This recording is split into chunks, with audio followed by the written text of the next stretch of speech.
Hi, I'm Vishal.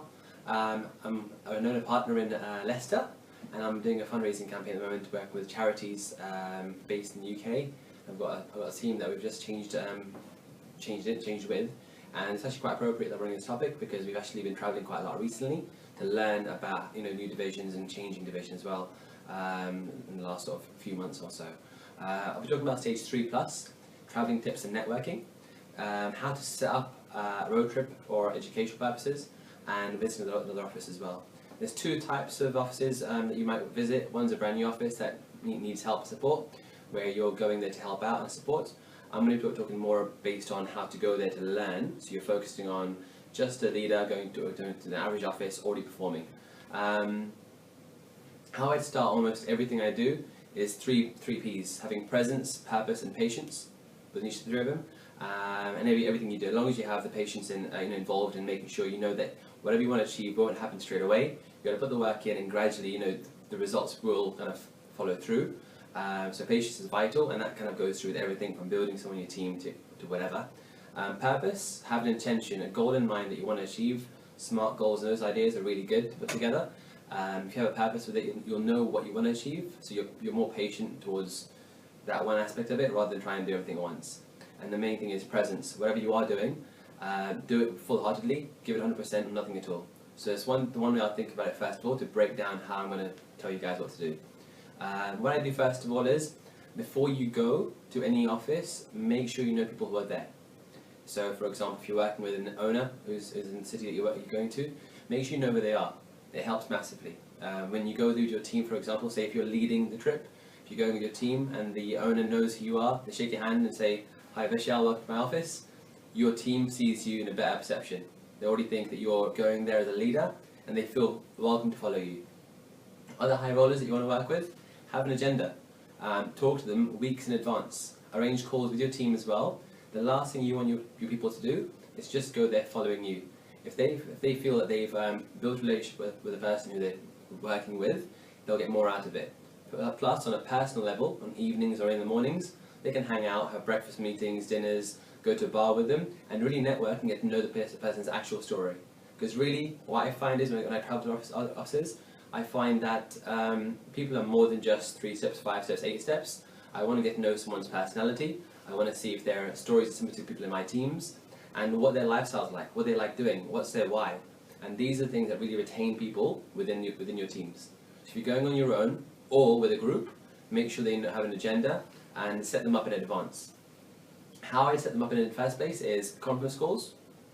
That'd be a good way of doing it. Arrange a topical call for one of the high rollers in the offices you're traveling to run a sales topic. I have another leader who's promoted someone recently from a topic on how they promoted them. Have a brand new person talk about what's going well for them. So the people in your team who are listening to the calls start learning that there's a network available. Then when they do travel there, they've got real life faces to put to what they've learned in the last few weeks. And it's important people take you seriously as well, so when you do have an agenda, tell them all what we're doing there. Our objective is to go and steal these pieces of information. We're going to go there, and I always talk about it in kind of like a soldier sort of way. I'm going to go there, infiltrate, I'm going to come back, and either come back with ideas that I love, and I think, bloody hell, these are really good, or I'll come back and think my office is amazing, I appreciate where I am.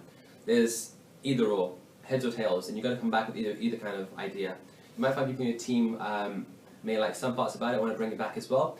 That's why you're going there. You want to have their eyes open, so they're alert to everything that seems different and new. And that way they're always switched on. When you're there, make sure you work with the right people as well. Your presence in any circumstance will mean that you have to be very smart on what you want to achieve. Make sure the person you want to work with is free. The last thing you want is for you to turn up on their doorstep, and the people you want to set your guys up are on road trips, they're new person heavy, so when you go there you're not getting your actual results taken seriously, and you'll come back empty-handed, and then your guys might be turned off from the whole idea of travelling in the first place because it's just a cost to them, cost away from their family, friends or whatnot, just negatives and no positives. So make sure you're securing their time on the trip as well. Don't be afraid to invest time. Sometimes you go on a road trip, you just want to go there, you've got your break even to hit normally and that sort of stuff as well. Make sure when you're going somewhere, you're not going there after having a really tough week. Make sure you've got money saved up in the bank, so when you have when you are with someone who's doing really well, and you see them kind of after 4 or 5 hours, they're not in a result yet, you want to see them do a sale or something, want to see them do something like watch an appointment or whatever you're going there for, make sure you've got time to give it fully. Your presence is ultimate, primary, like it's huge. If you go there and you feel kind of you're held hostage by your results, you're not really committed to what you're there for. And you'll come back again empty-handed. Give time, invest into what you want to achieve, and really give it a go. Make sure you do come back with something that you do find. Most of the time you find what they're doing is the same, you just make a big problem about it. But it's good to see the whole chapter unfold rather than watching half of it and assuming the rest, right? Because you're going to regret it afterwards. Trust me, you'll see something happen and think, why did I miss that bit out? I missed the fun stuff here, or something exciting that happened afterwards as well. Try and be there and really invest time with the person you're working with. And get people who you're going with to show you their investment into the trip as well.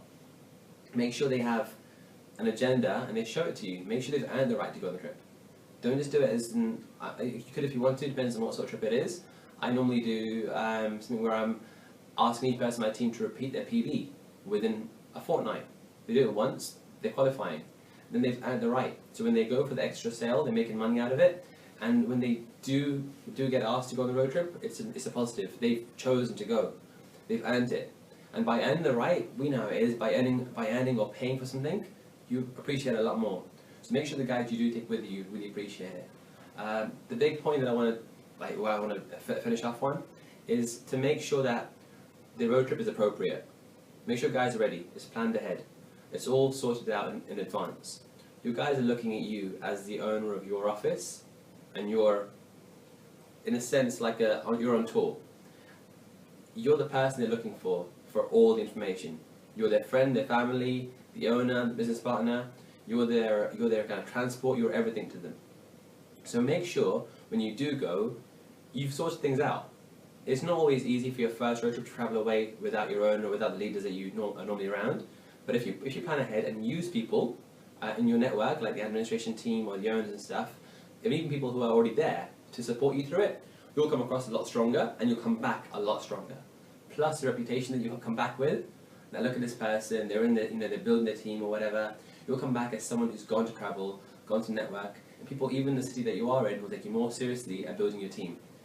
And that's really what I want to finish on. I want to make sure that you guys, when you do travel, are giving 100%. Make sure that the last time, patience, presence, and very, very importantly, you gotta have purpose in why you want to go.